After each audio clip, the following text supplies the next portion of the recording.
Bonjour les amis, bonjour les furieuses et les furieux. Alors, les furieuses et les furieux, c'est le nom des fans de Mass Hysteria. Et des fans, en France, il y en a beaucoup. Alors, je suis très heureux d'accueillir, alors je vais pas faire le mariole comme à mon habitude, parce que j'ai à côté de moi un homme, un vrai, un physique de bûcheron. Je me rappelle les bûcherons, tu vois, québécois. C'est un maître de forge, parce que c'est lui, en fait, qui accouche des riffs assassins de Mass Hysteria. Voilà. Et donc, c'est Yann Heurtaud. Merci beaucoup, Yann, d'être présent avec nous. Yann, tu sais, on a beaucoup de points communs. Alors, on ne se connaît pas beaucoup, Yann et moi. On s'est rencontrés une première fois, c'était au Hellfest. C'était en 2016. C'est ça. On a fait une interview. Alors, on a plusieurs points communs. Le premier, c'est qu'on est dans le même bouquin. Tu as lu ce bouquin, Sexe, drogue et rock'n'roll de Didier Devenay, où il y a ton interview et puis il y a la mienne donc, qui suit. On a d'autres points communs, mais c'est qu'on aime la musique métal. C'est ça. On a baigné dedans depuis tout petit.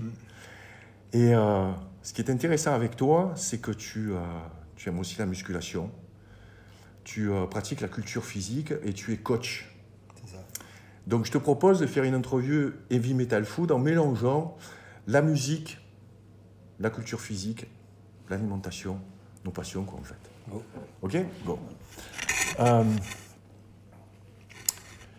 Je vais commencer par la musique, d'accord? Parce qu'on est là pour ça.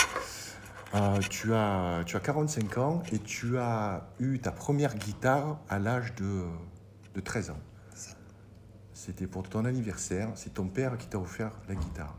C'est toi qui l'avais demandé ou c'est lui qui te l'a offert comme ça spontanément? Complètement un pur hasard. Je me rappelle, on était en vacances à Toulon.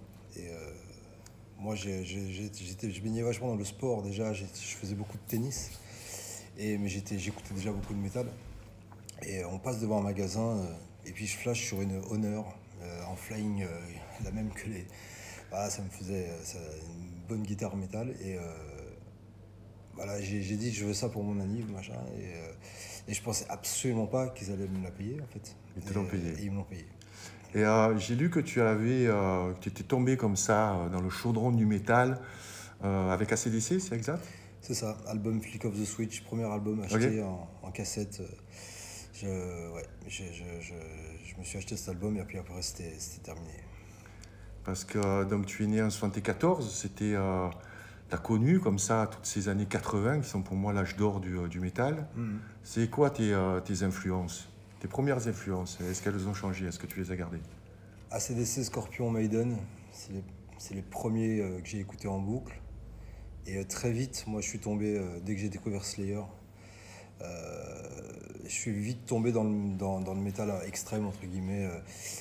Dis le trash metal, c'est ça? Trash, ouais, Slayer, Metallica, et puis j'ai découvert Death, avec l'album Scream Bloody Gore à l'époque, et ouais, je suis tombé là-dedans. Et c'est tes racines, le death metal, donc c'est un métal qui est super rapide en fait, c'est un tempo en fait qui s'est accéléré comme ça avec des riffs donc qui sont précis, qui sont rapides, très rapides même. Et donc c'est cette musique-là en fait qui a nourri tes premiers accords, tes premiers. Ah, c'est ça, j'ai été plongé là-dedans et vraiment après c'était ma. Je me suis plus trop intéressé à grand chose, mis à part le sport. J'ai toujours été à fond dans le sport. Je vois qu'il y a Yannick Relier là, que je connais bien, que je salue aussi. Là, je vais mettre une lunette. Tu n'as pas besoin de lunettes, toi. Non, de lunettes ça va, encore. ça va C'est encore. bien, tu n'es pas encore vieux. Non. Et très jeune, tu es arrivé en fait tu es rentré dans Mass Hysteria, tu avais quoi, 20, 21 ans? 19, ouais, 19, 20. Je commençais à me rapprocher d'eux parce qu'on répétait dans le même studio. Moi j'avais un groupe de death metal qui s'appelait Necropsia. Et puis eux ils répétaient dans un autre studio et j'aimais bien l'ouverture d'esprit qu'ils avaient. C'était c'était très indus. J'aimais beaucoup ce qu'ils faisaient. J'étais toujours à la répète et puis je me suis hyper bien entendu avec les gars. On allait dans le même bar. Et puis très vite, ils m'ont demandé de les rejoindre, quoi. Et même si c'était pas forcément du trash, quoi, c'est pas une musique avec Massisteria, enfin, ton jeu c'est pas adouci, mais tu as toujours gardé en fait ces racines-là. Ça, en fait, eux, quand je suis rentré dans le groupe, ils m'ont dit, parce que moi je suis rentré dans un groupe de death très violent, ils m'ont dit tu viens avec nous mais tu gardes ton son. Donc voilà. Mais par contre moi ils m'ont vachement... les mecs de masse m'ont vachement ouvert musicalement. Parce que j'étais très enfermé dans mon truc death metal et tout ça. Et eux ils écoutaient des trucs vachement plus larges, ils écoutaient beaucoup d'électro, etc. Et ils m'ont vachement ouvert. Et aujourd'hui, c'est toi qui composes principalement dans tous les riffs, hein. Donc après vous les faites tourner en répète. Oui, voilà, j'ai été très actif dès que je suis rentré dans le groupe, niveau compo, niveau... ouais, je suis comme ça, du coup, voilà, pas mal d'idées. Alors, pour la petite histoire, avec un petit virage où vous avez un peu flirté avec la pop, bon, c'est pas une super période. Non, mais c'est après les années 2000, c'est ça? Je raconte, Et, okay. Je raconte souvent l'anecdote, on voulait faire un truc plus rock, mais on voulait garder un son très métal, quoi. On voulait... Et on s'est surtout trompé de producteur. Pour la petite anecdote, on a contacté un gars qui était un homonyme d'un ricain Un grand producteur. Qui avait fait Slayer, etc. Quand on rencontre le gars nous dit mais non, en fait c'est pas moi. L'autre c'est un américain, moi je suis anglais et c'est pas moi qui ai fait ça. Ah ouais. Et lui il nous a dit mais je veux vous faire, je peux le faire. Je comprends ce que vous voulez et on a dit allez on lui fait confiance. Et le mec il nous a foiré notre disque quoi. Je suis désolé pour lui, mais moi je trouvais les compos géniales. C'était l'album Massisteria, c'est ça? Ouais, l'album noir. Ouais. L'album noir. Et je pense que ça aurait fait un truc mortel si la prod, mais évidemment des morceaux un peu plus rock faits façon pop, machin. Et là, oui, effectivement, aujourd'hui, quand j'écoute cet album, ça pourrait être un projet parallèle presque de ce qu'on faisait, quoi. Ouais. Et vous êtes revenu très fort, donc notamment avec l'Armée des Ombres, avec aussi Contradiction. Alors, Contradiction, 1999, là, je suis fier parce que ce mec-là, il a un disque d'or, d'accord? Avec Contradiction, donc plus de 50 000 albums vendus, sur le temps, un petit peu le temps long, mais très rares sont les groupes de métal, encore plus aujourd'hui, à avoir eu comme ça un disque d'or. Et à partir de Contradiction, tout ça, le son, je trouve que c'est légèrement durci. Alors, peut-être que Yann ne le sait pas, mais moi, je n'étais pas un fan de Massisteria, je connaissais de nom, je connais tous les groupes, mais j'avais un peu survolé. Comme quoi, je vous le dis souvent, il faut passer du temps pour apprécier un groupe. Je savais que j'allais rencontrer Yann, il me fait la faveur de m'accorder du temps, qui est précieux. Donc j'ai voulu travailler et je me suis tout farci. Alors pendant les trainings, donc vous m'avez suivi, et tous les matins, la BO avec les albums. Et j'adore parce qu'en plus, ça chante français. Vous êtes un des rares groupes avec Mousse qui fait des textes qui sont en plus sociétaux, qui parlent en plus pendant cette période assez noire que nous traversons. Et donc, j'ai vraiment accroché. Tu as eu des riffs qui sont puissants. Et parlons un petit peu de tes influences. Alors, dis-moi si je me trompe. J'ai ressenti un petit peu sur quelques morceaux de l'influence de Nine Inch Nails, Trent Reznor. Est-ce que c'est un artiste qui... Ah oui, j'aime beaucoup. J'aime beaucoup. Après, mes influences, elles sont très larges. Mais tu vois le dernier titre qui commence un petit peu au piano ou, ouais, je vois très bien. Ça peut être une influence, effectivement, mais je prends mes influences de partout. Est-ce que tu l'as vu en show, Trent Reznor, Nine Inch Nails? C'est quelque chose, hein? C'est énorme. C'est vraiment énorme. Vraiment. Ouais. On en reparlera une autre fois, on va se concentrer sur ma situation. Parle-moi un petit peu de ton process créatif, si tu veux bien. Comment tu accouches ces riffs?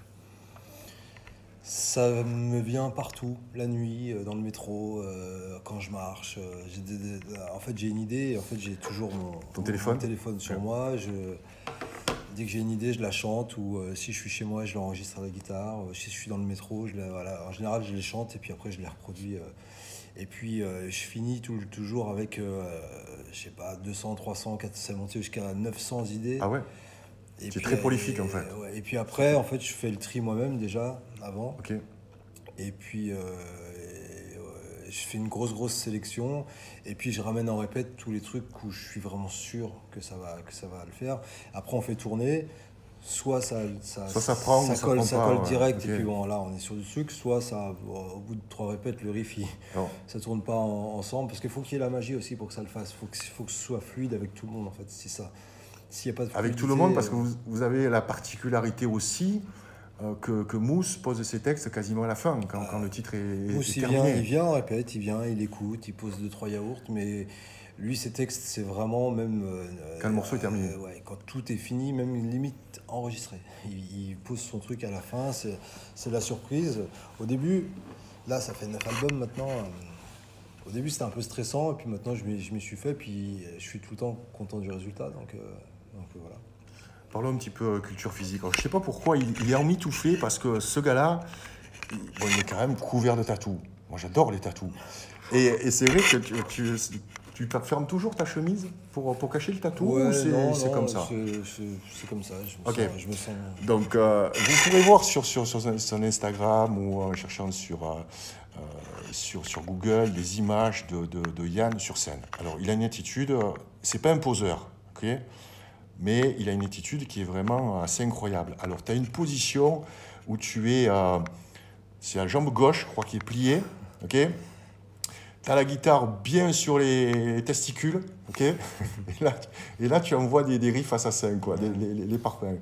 Et c'est une position pour toi, comment elle t'est venue? C'est l'aisance de jouer sur scène, ou c'est juste pour le look? Ah non, c'est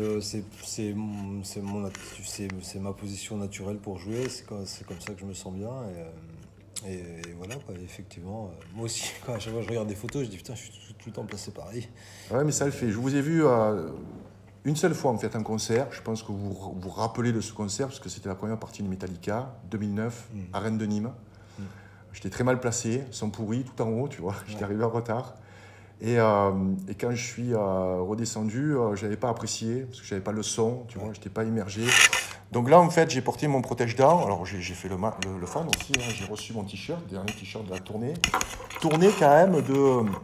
Il y a une 50aine de dates, je pense qu'il y en aura peut-être un peu plus. Ouais, ça, Parce que pour Matière Noire, le précédent album, vous aviez fait un peu plus de 100 dates. 102. Ce qui est énorme, là vous avez 50 dates et vous finissez apparemment le 6 décembre au Zénith.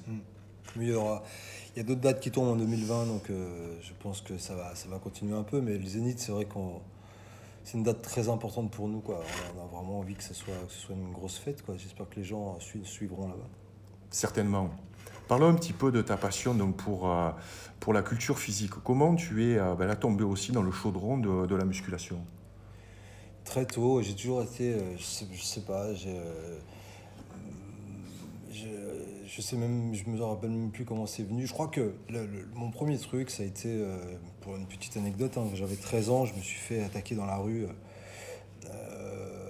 où je m'étais fait voler mon argent, et à Paris. Et je me suis dit, plus jamais ça m'arriverait, en fait, plus jamais. Et donc à ce moment-là, j'ai voulu être costaud. Je me suis intéressé un peu à la musculation. Tu avais un physique plutôt maigre. rachitique? Tout maigre. Ok. Je suis On est pas- deux je- alors, on je- a encore un point commun. J'étais Je rachitique ne aussi. suis pas gros à la base, mais d'ailleurs je suis toujours pas gros, mais voilà, T'es solide. voilà, j'essaie de me maintenir, mais et à partir de là, j'ai commencé à traîner dans les salles de sport, à m'intéresser à la musculation, au bodybuilding, et puis je suis rentré dans cette... J'étais un peu fasciné par tout ce qui était... tout ce qui touchait au corps et à l'esprit aussi, quoi. Tes premières idoles dans le bodybuilding? Je vais classique, hein. Schwarzenegger, mais bien avant sa carrière d'acteur ou quoi que ce soit. Tu l'as connu quoi? C'est milieu des années 80, fin des années 80. quoi. Ouais, c'est ça. Puis toute la première vague, tous les Lila Brada, moi j'aimais bien les physiques comme Les beaux physiques. comme Bob Paris ou Frank Zane. Frank Zane, voilà, tous ces gars qui ont des profils hyper. C'est pas très massif à l'époque, Non. hein. C'est beaucoup moins que maintenant. Moi, franchement, je déteste tout. Après, je déteste, mais je suis. Tu es impressionné. Je suis impressionné, admiratif des gros, en me disant, mais c'est de la folie, quoi. Ouais. C'est de la folie, j'en connais, hein. Je suis très pote avec Lionel Béhéquet. Ok. Ah ouais. Un des plus gros bodybuilders français. On s'entraîne dans la même salle et tout, et le gars, il est. Ah ouais. c'est impressionnant. Puis il est super gentil en plus. Et voilà, tous les Nasser El Sonbati, tout ça, c'est impressionnant de les voir, quoi. Après, j'avoue que je trouve pas ça beau. Et je trouve que toute la période après... Dans les années, comment c'était les années 2000 à peu près? Ouais, c'est ça, comment il s'appelle, celui qui a gagné plusieurs fois d'affilée. Ronnie Coleman? Celui d'après. Yanné? Non, après. Après Coleman? Après Coleman, c'est le blond, là. On a un trou, oui. On voit. Bah, toute la période de la fin de Coleman et tout ça, ça devient trop, c'est des vaches, les gars. Tu vois, c'est les bides énormes. Ouais. Et moi, ça, j'aime pas. Alors, tu t'entraînes quasiment tous les jours? Je m'entraîne tous les jours. Moi. Sauf quand tu es en tournée? Ouais, quand je suis en tournée, s'il y a des salles, j'y vais quand même. Ouais. Ah, d'accord, tu es d'accord. Ouais, mais si, j'ai vraiment j'ai un besoin. Moi, quand je m'entraîne pas, j'ai l'impression que je fonds tout de suite. En fait, c'est psychologique. Hein, Ouais, mais, c'est psychologique, je te confirme. Mais je m'entraîne tout le temps. Ouais, tout le temps. C'est comme ça depuis que j'ai 16 ans. Et tu as envie de coacher, mais depuis combien de temps tu es coach? Je suis coach, je suis diplômé depuis 2009. Et puis j'ai commencé. La petite anecdote, c'est que c'est la mère de mon fils à l'époque qui m'avait poussé à passer ce diplôme parce que je faisais beaucoup de sport. Donc j'ai passé le diplôme et je m'étais dit, ouais, pour l'instant, je fais de la musique. Et puis en fait, tu as un pote qui te demande, et puis 2, et puis 3, et puis 4, puis 5. Et puis en fait, je fais ça toutes les semaines maintenant, tout le temps. Tu coaches quelques stars aussi. J'ai vu Yarol de Poupeau. Okay. Je coach Yarol, je coach Didier Varro. C'est pas un gros gabarit, Yarol, par contre. Non, bah, c'est de la... Voilà, il s'entretient. Puis franchement, il a 50 balais et il est bien, quoi. Il est bien. Je coach Didier Varro, le journaliste aussi. Je coach Benoît, le chanteur de Kyo, qui sont là. C'est plutôt, voilà, c'est pour se tenir en forme pour la scène. Toi, ça t'apporte vraiment quelque chose d'être bien physiquement, d'être solide, d'être comme ça, bien ancré sur tes deux jambes. Ouais. Mais c'est complètement personnel. Il y a des gens qui peuvent dire oui, c'est de la gonflette, c'est tout ça, quoi que ce soit. Non, moi, c'est là-dedans, en fait. Je suis pas quelqu'un qui est super confiance en moi à la base. Et je crois que tout ça, les tatouages, le sport, etc., c'est pour se donner une espèce de confiance en soi. Je suis tout le temps en switch, je suis rarement... je vois, tu es très couvert. Ouais, mis à part sur scène, je suis assez souvent caché, quoi. Mais, tu fais pas ça pour les autres, en fait. C'est vraiment quelque chose... Non, je fais vraiment ça pour soi, en fait. Pour moi, ouais. C'est vraiment pour moi, là-dedans. Alors, raconte-moi un petit peu comment ça se passe en tournée. Bon, vous ne faites pas beaucoup de dates d'affilée. J'ai dit dans un précédent live, j'ai vu vous coupler 3. Enfin, là, vous étiez à Perpignan, c'est jeudi, vendredi, samedi. Donc demain, vous repartez, vous reprenez après jeudi prochain. Mais pendant le laps de temps où tu es en tournée, comment ça se passe, le catering? Comment tu fais au petit déjeuner?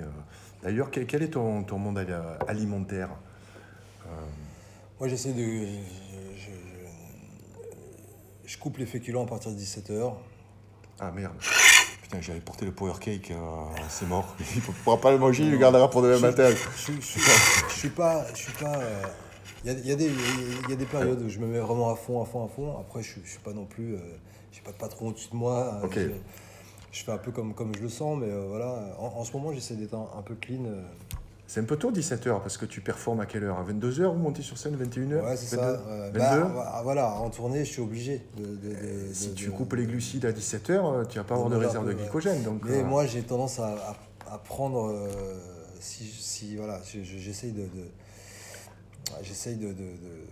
C'est psychologique après, ouais, parce que tu transpires sur scène, tu dépenses de l'énergie. C'est ça. C'est comme une séance en fait. Donc, moi, personnellement, quand je suis en tournée, je privilégie vraiment le repos. On a le même problème tous les deux, on a parlé un petit peu en off, donc on doit un petit peu se suralimenter, parce que sinon, c'est notre nature, on est des ectomorphes, on fond. C'est ça. Donc moi, je pars 3-4 jours, je perds 3-4 kilos, tu vois, et puis je mets 15 jours pour les reprendre. Donc voilà, il faut privilégier le repos, il faut privilégier aussi des bonnes sources de glucides. Alors on parle beaucoup de protéines.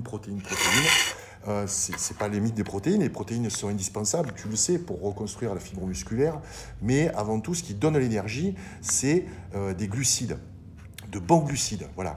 Et tiens, je vais te sortir mon power cake. Alors tu as vu, je t'ai cuisiné ça ce matin, donc ils sont frais. Je vais te dire ce qu'il y a à l'intérieur, tu verras, tu vas les goûter si ça te dit. Hein. J'ai même porté mon petit couteau. Alors voilà le joli petit muffin. Alors c'est des muffins, des power muffins. Pourquoi? Parce que j'ai pas le couteau là sur moi. Attends, je vais.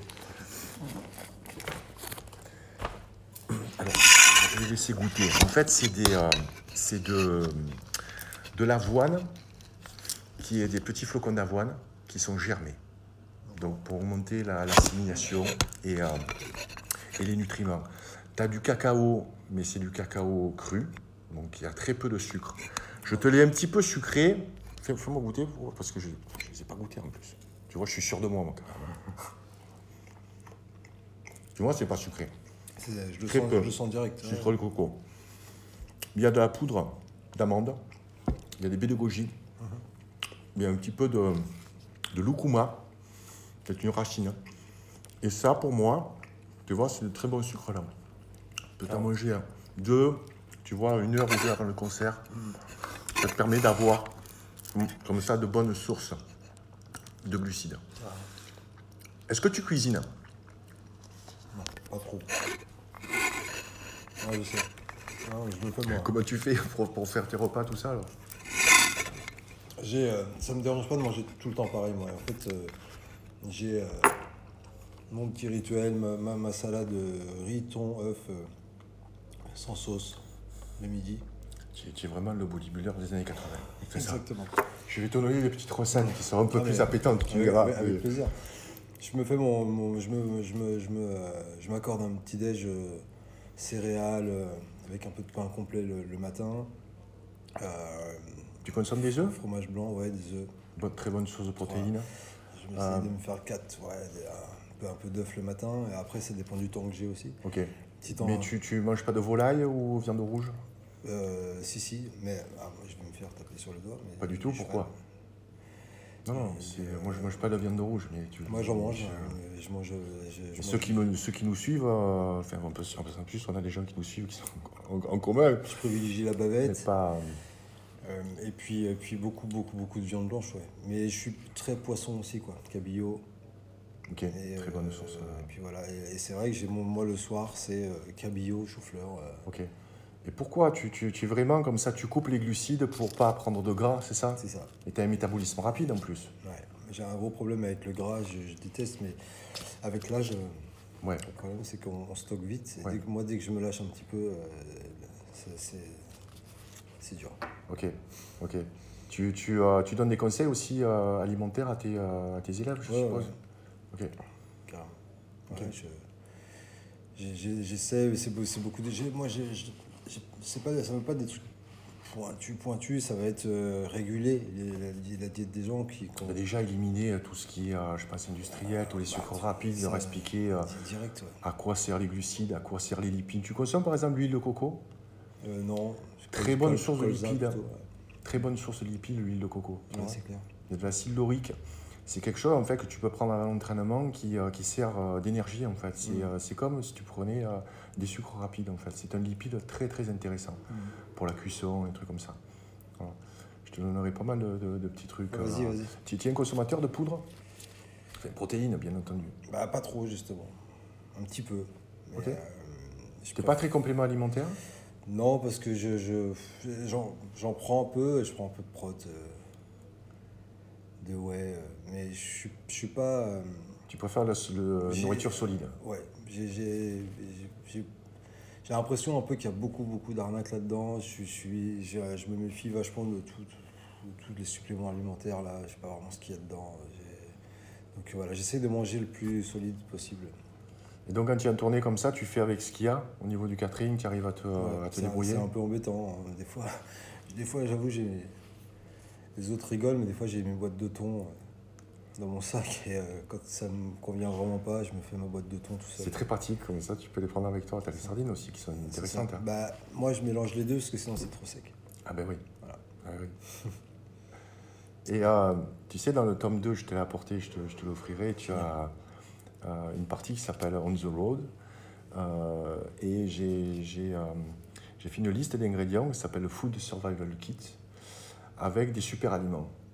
Et je pense que tu vas être addict à ça parce que emporter de la spiruline. Est-ce que tu consommes de la spiruline, par exemple? La spiruline, c'est un des aliments les plus nutritifs, si tu veux, de la planète. Il y a toutes les vitamines, les minéraux, les oligo-éléments. Là, on parle de micronutrition. Ouais. C'est comme si tu prenais un complexe de multivitamines. En plus, spiruline a l'avantage de sortir les toxines, les métaux lourds, tu vois. Donc, c'est quelque chose que tu peux prendre régulièrement dans l'année. Tu peux l'emporter avec toi en tournée, puisque c'est comme des petits comprimés. Tu as le vinaigre de cidre de pomme, qui est un excellent antiseptique. Tu as le pollen, donc pollen d'abeille, tout ce qui est miel. Bon, le miel, tu peux en trouver à l'hôtel, etc. Tu as la miso aussi. Tu consommes de la pâte miso?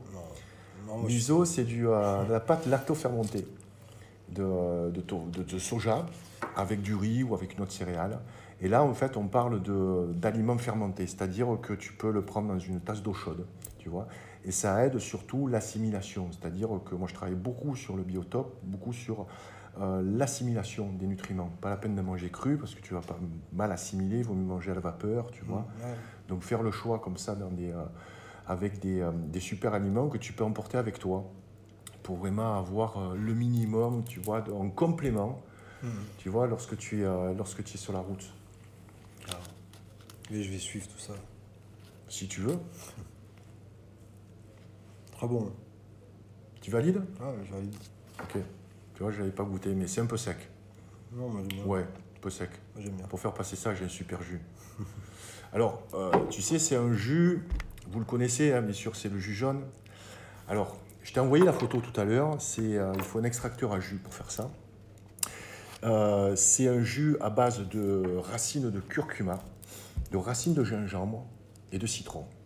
Et là mon gars, tu as du concentré, donc il ne faut pas le boire pur, sinon tu vas aller direct aux toilettes. C'est un jus qui est extraordinaire et tu vas l'adopter certainement parce que le curcuma est anti-inflammatoire. Donc je suis sûr que tu as toujours des petites douleurs quand tu te réveilles le matin, un peu articulaire, un peu musculaire. Et donc ça, en fait, c'est un anti-inflammatoire extrêmement puissant. C'est un jus aussi qui a la particularité d'alcaliniser très fortement le corps. Tu connais le principe de l'équilibre acido-basique du corps. C'est quand on mange trop d'aliments acides, par exemple, trop de produits animaux, même le poisson, le lait, les œufs, etc., les céréales, tout est acide. Ce qui est alcalin, donc ce qui est basifiant, ben c'est l'eau, ça va être tous les légumes, les fruits. C'est pour ça qu'il faut absolument consommer des légumes. D'ailleurs, je pense que tu consommes des légumes le soir. Ouais, carrément. Alors, aujourd'hui, je lui ai donné un nom à ce jus. En fait, c'est le Furia. Ok, carrément. Bah ouais, tu vas le tester quand même. Alors, je ne vais pas t'en donner beaucoup parce que c'est un peu diurétique. Bon, moi, j'en consomme à peu près, tu vois, une demi-quantité comme ça, dans 1 litre d'eau à l'entraînement. Ok. Bon, après, tu vas pisser s'il n'y a pas de souci, tu vois. Mais c'est une très bonne boisson aussi pour l'entraînement. Et c'est un truc que tu peux faire si tu as un extracteur à jus. Aujourd'hui, on en trouve à moins de 100 €. Tu sais, c'est des machines, c'est pas des centrifugeuses. Ok. C'est des machines vraiment qui pressent, qui sortent toutes les fibres. Donc, ça te tente de le Vas-y, goûter. vas-y. On va le faire léger. Parce que bon, je vais profiter du concert, tu vois, ce soir. Parce que je vais me régaler. Donc, c'est un jus, c'est comme un sirop. On va prendre juste une... Alors, ça tâche. Parce que le curcuma donc, est jaune.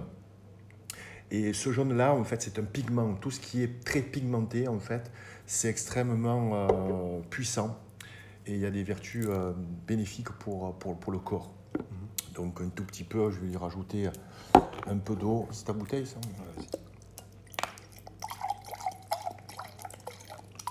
Voilà, je vais y faire tranquille. C'est une dose d'enfance, donc je pense que c'est pas mal. Santé, mon ami. Santé. Attends, je vais partager ça avec toi. On va faire, moi, j'en prends régulièrement en cure. Et j'ai pas plus de douleur.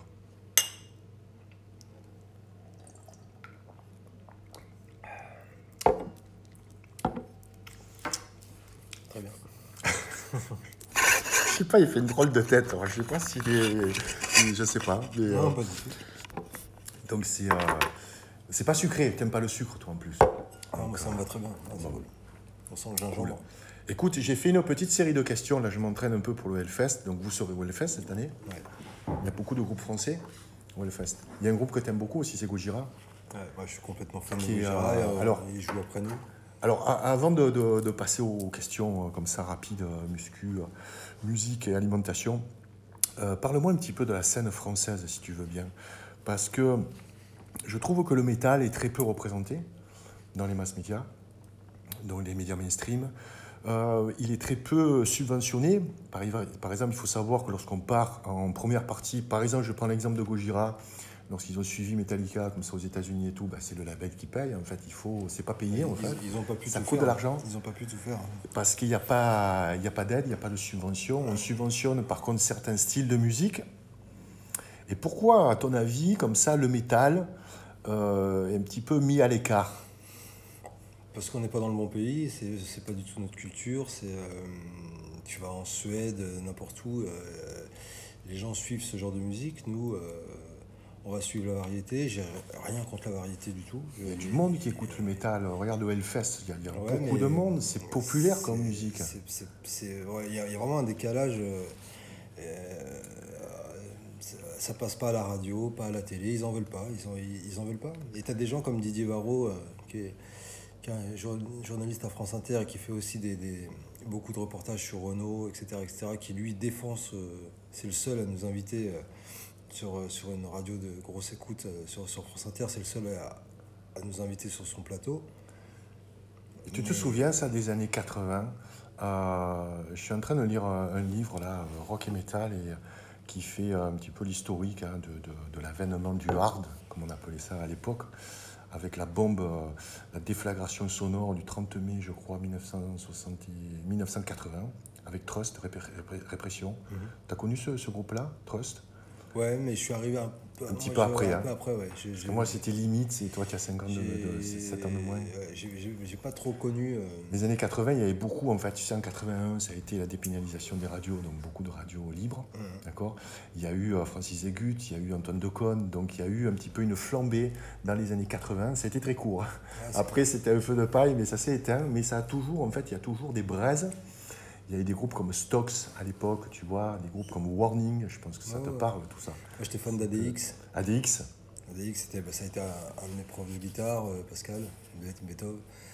Mais moi, j'étais tout gamin quand ADX ça marchait. Mais moi, j'ai suivi tout ça. Après, j'ai tout de suite aimé Loud Blast, Massacra, tous ces groupes français death metal. Stéphane Buriez. C'est ça, très, très bon ami, Buriez. Oui. Et puis voilà. Moi, je pense que cette scène, elle est faite de fans, de gens qui sont fidèles. Comme je dis, quand on rentre dans le métal, c'est un peu comme on rentre en religion, hein, mais parce que métal un jour, métal toujours. Des groupes qu'on a écoutés lorsqu'on avait 14-15 ans, Maiden par exemple, on regarde encore les tournées qu'ils font. Ouais, le fait c'était monstrueux cette année, l'année dernière. Voilà, ce sont de beaux exemples, en plus avec des mecs qui sont pas bêtes du tout et qui font pas que jouer de la musique. Bruce Dickinson, pilote quand même d'avion, et puis de gros porteurs, consultant pour Boeing, voilà, donc c'est des gens qui ont une certaine intelligence, en tout cas une certaine culture, et justement la culture, je la trouve dans ce milieu métal, je trouve qu'il y a un attachement des fans, et vous avez des fans qui ont grandi avec vous, ce qui n'est pas aujourd'hui le cas, à mon avis, de la musique actuelle. Ça devient éphémère, ça devient hyper... aujourd'hui, les jeunes, ils prennent, ils jettent, ça va être dur de trouver encore des icônes du rock aujourd'hui, d'en construire d'autres. Moi, je pense qu'il n'y en aura pas, ou il y en aura qui seront extrêmement éphémères. C'est ça, ça va être très compliqué quand on n'aura plus Metallica, quand on n'aura plus Rammstein. Là, il reste des dinosaures un peu comme ça, mais ça va être compliqué après. Vous avez encore de belles années devant vous. Vous avez pris, je pense, un des derniers trains en marche avec aussi le groupe Dagoba. Tu sais que j'ai découvert, j'ai produit le premier album, donc ils sont un peu plus jeunes que vous. Donc ça, à mon avis, ça a été aussi le dernier wagon des groupes qui ont aujourd'hui quasiment 20 ans et qui continuent à jouer avec des fans qui sont fidèles, avec des fans qui achètent aussi des t-shirts. Moi, tu sais, je fais la promotion de t-shirts quasiment à chaque live, j'ai un t-shirt différent, j'adore ça. Ça t'est arrivé, toi, d'aller en concert et de ramener moi, je suis un fan de t-shirt, donc un concert, un t-shirt, en fait. J'en ai plein. Mais c'est une mode intemporelle, en plus. C'est ça. C'est un prix que tu peux rentabiliser sur des dizaines et des dizaines d'années. Et en plus, au plus il est vieux, au plus il peut coûter cher sur eBay. C'est un bon investissement en fait. C'est ça. Et tu confirmes qu'en fait, le merchandising, c'est essentiel aujourd'hui pour un groupe. Bah oui, il y a plein de groupes qui vivent essentiellement de ça. Tu vois, on vend plus d'albums de toute façon. Donc les disques, c'est très très compliqué. Et donc ouais, tu essayes par tous les moyens d'essayer de garder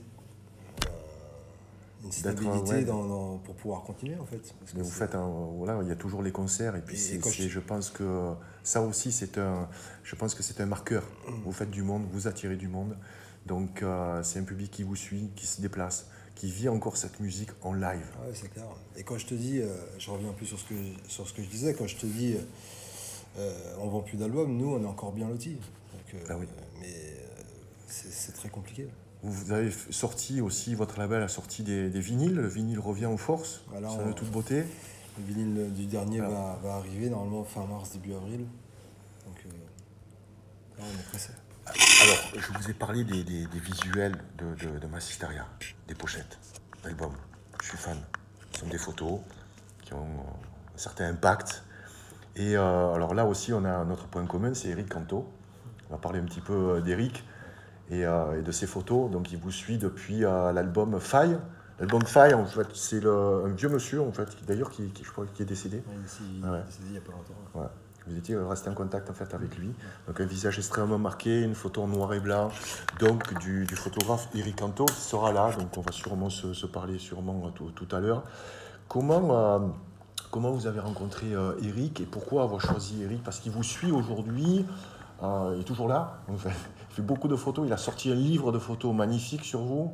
Il s'occupe de l'artwork. Moi j'ai capoté sur matière noire. Avec cette matière, on ne sait pas ce que c'est, hein, mais c'est une photo qui est sublime.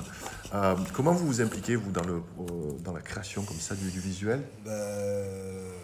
On s'entend bien avec Eric parce que moi j'ai toutes les idées. Je suis passionné de photo aussi. Ah bon? Je suis un grand passionné de photo depuis longtemps. J'en fais aussi, mais avant on travaillait avec Laurent Serroussi, qui lui, c'est lui qui a fait Contradiction, etc., qui a fait Contradiction de Cercle en Cercle. Et puis, pourquoi l'album noir? Parce que Serroussi, il n'a pas pu faire la pochette, on n'a pas eu d'idée, et puis voilà. Et après, moi, avec Laurent, Laurent, il est parti faire des trucs dans la mode, etc., etc. C'est lui qui avait fait Contradiction? Ouais. Okay. Il est parti faire plus dans la mode, dans les trucs, donc il fallait que je trouve quelqu'un d'autre pour mettre au point mes idées, parce que voilà, je me sentais pas de le faire moi. Et j'ai vu le travail d'Eric, et je me suis dit, ce mec-là, il a la technique pour aller là où moi j'ai envie d'aller, en fait. Très tôt, hein, il a cet œil. Ouais. En fait, il travaillait aussi sur le piqué, les couleurs. On travaille vraiment à deux, parce que moi, je suis très, très... je sais exactement ce que je veux. Ah, ok. Je sais. On a beaucoup de points communs, tu sais, Yann, parce que moi, pour la couve, c'était pareil. Je savais ce que je voulais. Et Eric, ce qui est bien, c'est que il comprend. Il comprend vite et surtout, il a la technique pour aller exactement là où je veux. Et puis, il s'implique vraiment. Moi, je suis fan de travailler avec ce mec parce que ce soit pour Faille, où je lui ai dit, voilà, moi, il me faut un... Et puis, c'est surtout, il se vexe pas quand je lui dis, ça me va pas. En fait, tu vois, ça me va pas. Il a fait tout Montpellier pour me trouver un gars abîmé pour Faille. Ouais. Et puis finalement, quand il m'a envoyé la photo j'ai un trou de mémoire pour le prénom, je suis désolé. Enfin bref, et je lui ai dit oui, c'est lui. Voilà. Et puis après, on a fait l'Armée des Ombres, c'est pas lui, parce que c'était une pochette qu'on a fait avec notre ancien manager. Très réussi aussi l'Armée des Ombres. Assez inquiétante. D'ailleurs, là, quand on a fait le clip de l'Armée des Ombres, à un moment donné, il y a une image, quand on a fait le clip avec un Américain, il y a une image où il y a du liquide noir qui tombe sur un personnage, et je me suis dit, ça sera la pochette du prochain. Okay. Et donc, je voulais un corps de femme sur un fond blanc, vraiment... Ah ouais, tu voulais un truc vraiment très contrasté comme ça. Parce qu'il y a un reflet en fait dans ce truc, on dirait du goudron, quoi. Une matière, en fait, on sent qu'elle est dense. C'est ça. Et ce que j'aime bien chez Eric, c'est que j'ai dit voilà, je veux ça. J'ai choisi le modèle. Et c'est lui qui a été se prendre la tête pour trouver le liquide qui ferait, qui a donné ce que- Alors, on voit que cette fille est sur le visuel du live à l'Olympia, il me semble, C'est non? pas la même fille. Ok. Ouais. Ouais, parce que, Mais vous avez reproduit ça en live ou ouais, c'est on l'a fait une fois au Trianon. c'est au Trianon, ok. Voilà, on a voulu le faire. Tout le monde se disait, mais ça va faire bizarre, ça va être petit sur scène et tout ça. Et en fait, le résultat il est génial. C'était mortel, c'était super stressant. Parce qu'on avait mis les rideaux, il fallait lui mettre le liquide juste avant que les rideaux s'ouvrent. Et il faut que donc, Oui, c'était toute une préparation, un stress en plus de celui du concert, en plus du Trianon, qui est une super salle parisienne, quoi.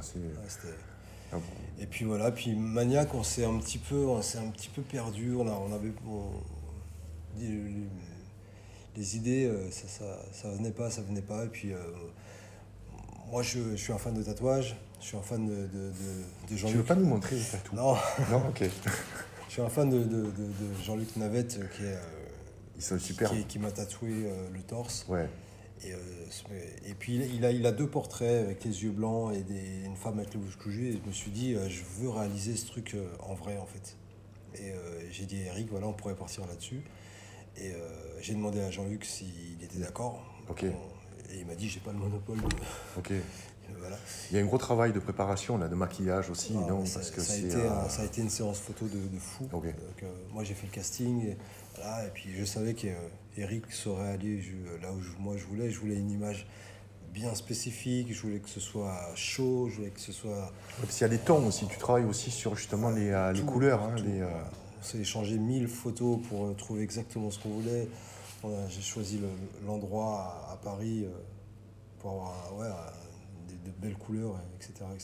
Et je savais qu'Eric, il a la technique pour m'emmener là où moi je veux. Et puis franchement, c'est la plus belle pochette qu'on ait jamais fait, quoi, je pense. Elle est magnifique, ouais. Et Elle est magnifique. Et Eric m'a raconté pour la petite anecdote, je l'avais moi parce que je leur fais de la pub régulièrement, parce que tu sais, moi je suis un bouffeur de bouquins, je lis des bouquins. Et je suis abonné à un seul magazine, c'est celui-là. Tu vois. Donc je l'ai montré, sur un précédent live. Alors cette couverture de Rock'Hard, elle est juste magnifique. D'ailleurs leurs couvertures sont en général très belles. Et ils ont beaucoup de difficultés apparemment, disait Philippe Laja, que le groupe aujourd'hui fournisse de belles photos. Et ça en fait c'est un peu un accident, parce qu'Eric me disait vous étiez en train d'attendre, c'est ça? Il nous annonce qu'on a la couve et qu'ils veulent un truc original. Et on était en train de faire la séance pour la pochette de l'album. Et carrément, on en a profité pour faire la couve de Rock'Hard. Elle est magnifique, elle est très bien aussi travaillée au niveau de la mise en page. Ah ouais, et c'est une fierté quand même d'être en couverture de Rock'Hard, non? grave. Franchement, Philippe Laja, respect. Rammstein, il n'y a que du lourd. Et il y a chaque fois des groupes coups de cœur, je sais qu'ils vous soutiennent énormément. Grave. Est-ce que tu lis ce magazine, je suppose? Oui. Pour moi, c'est comme ça que je découvre en fait de nouveaux groupes, que j'écoute les sampleurs, tout ça. Et j'adore, parce que c'est des mecs de notre âge, de notre génération. C'est ça. Et Laja, tu as vu le bouquin qu'il a sorti sur ACDC? Grave. Il est lourd. Hein. C'est parfait. Hein. Ouais, donc c'est vraiment des gens qui sont extrêmement passionnés. Est-ce que tu veux qu'on regarde les questions? Il nous reste peut-être une dizaine de minutes. Ah, vas-y. Après, je veux te laisser pour... Tu veux le faire toi ou je le fais moi? Vas-y. Alors, merci les amis d'être présents. Énorme la pochette de Matière Noire. Je pense qu'elle a eu des retours très positifs. Oh, ouais, T'as vu, c'est des petites lunettes de secours que j'ai. Ne rigole pas. Non. Ok. Tu verras quand tu arriveras pas à l'avoir de près. Si moi j'étais myope, je me suis fait opérer la myopie. Ouais, je sais que ça me... On m'a dit, j'ai le regard d'un aigle, hein, par contre. Ouais. Mais bon, j'ai perdu après de la regard de près. Vivement le vinyle de Maniac, vous allez le sortir donc en... Ouais, fin mars, début avril. Ouais, plutôt même mi-avril, ça va arriver. Tu écoutes des vinyles chez toi? Tu es équipé? J'écoute. J'étais un gros fan de CD et puis avec le temps, j'en achète de moins en moins. J'achète que des vinyles. Ouais. Que les vinyles aujourd'hui? Tu trouves qu'il y a vraiment une grosse différence? Il faut quand même avoir un certain matériel pour l'écouter, une bonne platine. Après, non, moi je suis pas c'est pas beaucoup plus. Je trouve pas qu'il c'est plus chaud, Mais Est-ce que c'est pas un petit peu du fétichisme, tu vois, par rapport aux pochettes? Tu ouais, vois, au vinyle, déjà, tu vois, matière noire en vinyle, c'est pas le petit CD. D'un coup, ça prend de l'ampleur, tu vois. c'est clair. Puis tu prends patience aussi d'écouter tous les titres, t'as pas ce truc de zapper. Grave. Il y a un groupe qui fait sensation, on en parle beaucoup, c'est Ghost. Tu en penses quoi de ce groupe-là? J'aime bien musicalement tout ce qu'il y a mais- autour, moi, en fait. C'est très marketing, hein. Ouais, c'est trop pour moi. Trop marketing. Je trouve qu'en fait, ils ont pioché, comme tu dis, c'est très bien réalisé. Parce que c'est Mais, très influencé sur les groupes des années 70. Et musicalement, il y a des trucs vraiment très bien, quoi. Mais je suis pas à fond sur le visuel, etc. etc. T'as des fans hein, qui sont là, l'Armée des Ombres. Vous avez une base de fan club importante. Assez énorme, ouais. Et avec des forums, avec des gens, on fait des groupes Facebook aussi. C'est clair. Et quelle relation vous avez avec les fans? Ça t'arrive de les rencontrer après le Très- concert tout le ou, temps. C'est un rituel vous êtes qu'on proches? a tant qu'on peut, en fait. Je pense pas que ça s'arrêtera, hein. On va tous les soirs au merch. Jay Cutler, C'est ça, c'est le bodybuilder que je cherchais tout à l'heure. Merci. exactement. Dans l'œil de Créping, alors, je connais pas son prénom, dans l'œil de Créping, tu vois. Mais c'est un photographe qui t'a déjà shooté. Ah oui, c'est Tu connais? creeping, ouais. Bon, hein? Ouais, je me dis, on s'est entraînés ensemble. Ah, ok. Donc vous vous connaissez. Petit malin. Ok. Ça te dit de me répondre à des petites questions comme ça, rapides? Vas-y. Ton bodybuilder que tu admires, dont tu m'as répondu, c'est Arnold. Ben, on a le même, hein, c'est le patron. Ton groupe musculaire préféré? Comme ça, à chaud. Vas-y. Ouais, les pecs. Les pecs. Ouais, ouais. Je suis pas très, J'aurais deviné. je suis pas très original, mais Ton point fort et ton point faible au niveau physique? pecs, fort, et puis point faible, les jambes, malheureusement. Parce que. C'est énergivore, les jambes. Hein. Ouais. Et t'arrives encore à pousser comme avant au niveau des jambes? Non, puis je le fais Mais, plus, je le fais plus, même volontairement, je le fais même pour tout, en fait. J'étais vachement dans la force avant. Maintenant, voilà, je vais pas à plus de 100 kilos au coucher, parce que je me fais, sinon après, voilà, Ben oui. ça fait mal, quoi. C'est idiot parce qu'au plus tu pousses, au plus tu fais, au moins tu dures longtemps. En C'est fait. ça, je suis plus dans la congestion Tu recherches en fait la sensation de congestion, donc c'est le pumping. Je pense que tu as vu un pumping iron ouais, bah oui. avec Arnold. Mm. Ok. Donc en fait tu recherches vraiment la sensation. Ce que tu expliques aussi à tes élèves que le poids n'est pas important. Ah bah ouais, mais grave. Vous recherchez la C'est brûlure. très important. C'est très important parce que moi, tous les gars qu'on a vu pousser lourd, je crois que le plus gros exemple, c'est Ronnie Coleman. Tu t'abîmes vraiment. Et Quand tu le vois, quand tu vois les vidéos de lui à l'entraînement, c'était un extraterrestre. De toute façon, tu peux pas le c'est de la suivre. folie. En fait, c'est un peu comme Lémi. Lémi, tu pouvais pas le suivre non plus parce c'est que ça. sinon, c'est des gens qui sont physiques en fait, une C'est ça. capacité qui sont Mm. peu communes. C'est une des forces surnaturelles, quoi. Lionel Beyeke est comme ça. Oui, lui aussi fort que. Très fort. Ouais. Folie, quoi. Ouais. Oui. Mais bon. Moi, même, je vais te dire, quand je suis très impressionné par les mecs du CrossFit de haut niveau.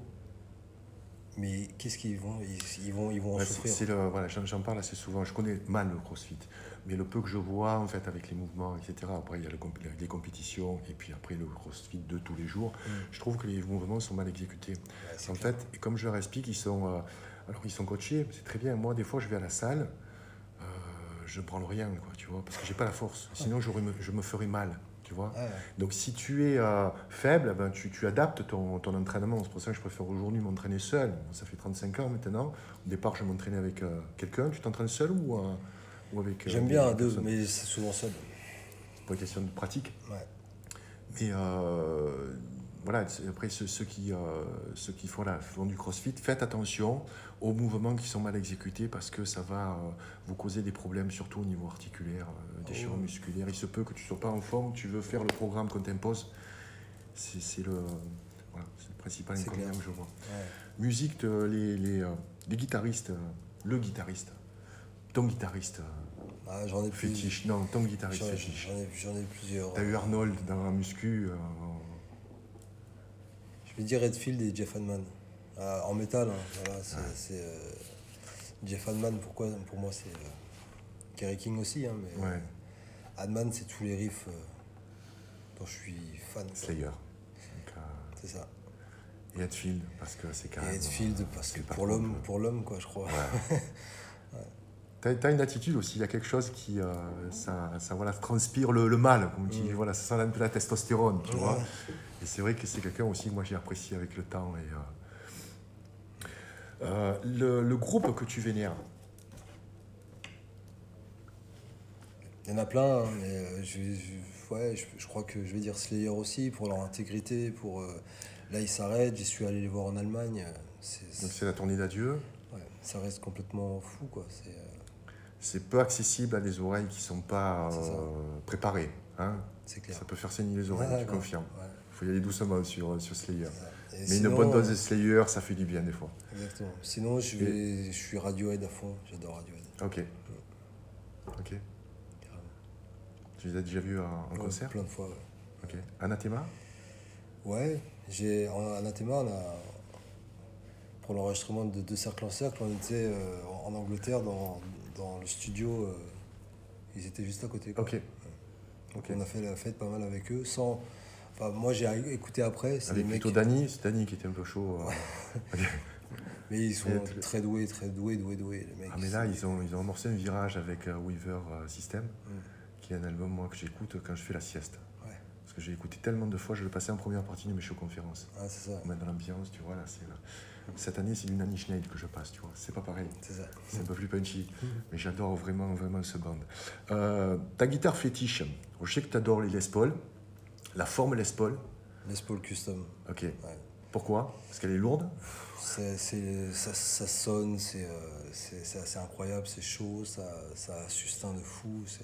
C'est une histoire aussi, incroyable. Ouais, j'adore. Là, bon, bah voilà, après on a des contrats. Oui, il y a des marques aujourd'hui. Tu as joué sur Ibanez aussi. Ouais, Ibanez, là maintenant j'ai signé avec ESP, donc ESP font un modèle Les Paul. Hein. ouais, j'en ai quelques-uns. Et ton meilleur souvenir en concert? Peut-être une question bateau, mais je... J'en ai deux, enfin il y en a plein, mais je crois que ça a été une fierté de faire un Olympia complet devant mes parents. Ouais. Je pense que tout le monde, hein, quand on l'Olympia. Et puis la première partie de Metallica dans les arènes de Nîmes, c'est un truc qui...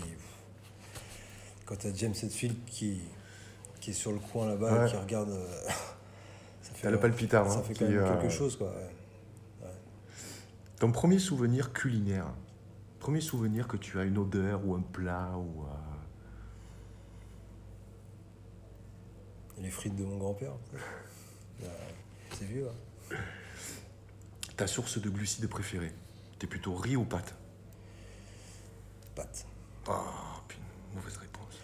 Ben, je sais que c'est moins bon, mais si tu me parles en termes de goût... Oui, non, Voilà. mais Mais source après- de glucides. Je sais que tu manges en conscience. Tu manges ce qui est bon pour ton... Voilà, c'est ça. Moi, je suis quelqu'un de gourmand, tu vois. Ok. Donc, Oui, là, tu as la gourmand. Mais là, je te parlais diète. Là, diète, je suis riz à fond, riz à fond. Ah, je suis riz. C'est la base, le riz. Je suis riz. Le riz, tu l'aimes comment? Gluant ou Non. basmati? Basmati, Ok, moi c'est gluant, c'est vrai. type soupe. Ah ouais. Ah ouais, quand c'est trop sec, j'ai trop mangé, tu vois, du poulet thon. Ah, Je vais la manger. On va vite brancher pour pas qu'on ait de cuts.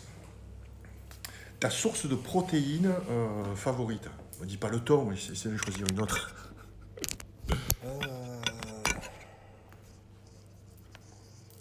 je vais me faire taper dessus, mais moi... Mais non, mais moi, pourquoi je- tu veux te moi, faire je- taper dessus? Tu crois que... J'aime beaucoup la viande de cheval.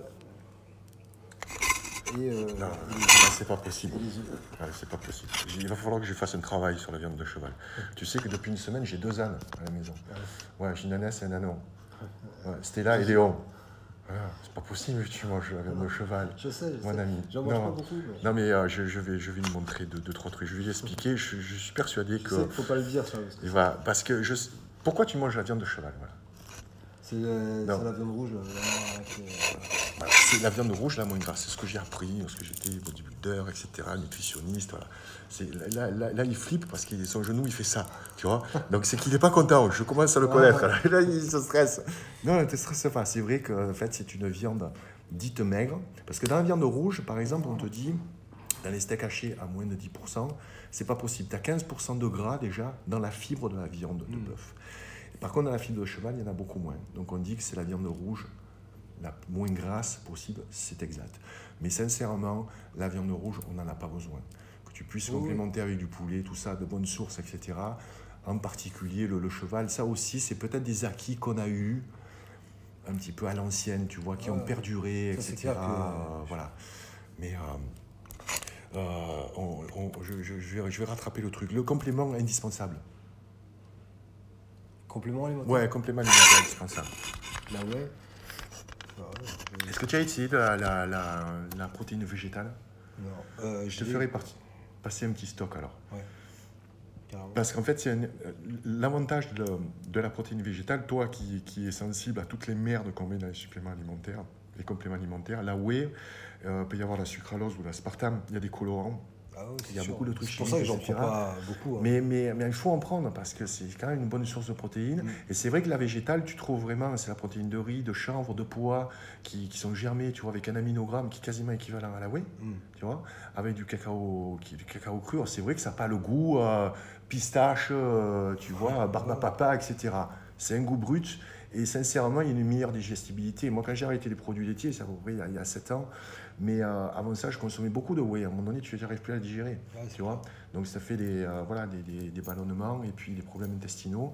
Et c'est vrai que tout ce qui est protéines végétales, c'est très bon. C'est bien meilleur que la protéine de whey. Voilà. Ça allait l'entrevue? Super. Ouais. Tu la notes combien sur 10? 10. Ah, ça c'est pour se rattraper, parce qu'il est toujours comme ça avec la jambe. Mais écoute, j'ai eu grand plaisir à parler avec toi. Merci pour tes confidences. J'espère que voilà, on a passé un moment agréable. J'espère qu'on restera en contact pour qu'on puisse échanger quelques petits conseils. Avec plaisir. Et j'attends vivement ce soir. Je suis prêt, hein, je suis équipé. Hein. Tu as vu, j'ai la tenue, j'ai le protège-dents. Je vais peut-être pas aller dans le pit, hein, parce que ça brasse. Là, j'ai vu à côté, ça brasse. Donc je me faufilerai à côté. Merci beaucoup les amis, merci de nous avoir suivis. Et puis merci Yann. Merci à vous. Merci. Merci beaucoup. Merci. Salut les amis, portez-vous bien, soyez prévoyants et puis prenez soin de vous. Puis n'oubliez pas, jetez une oreille sur Massisteria, ça va vous plaire.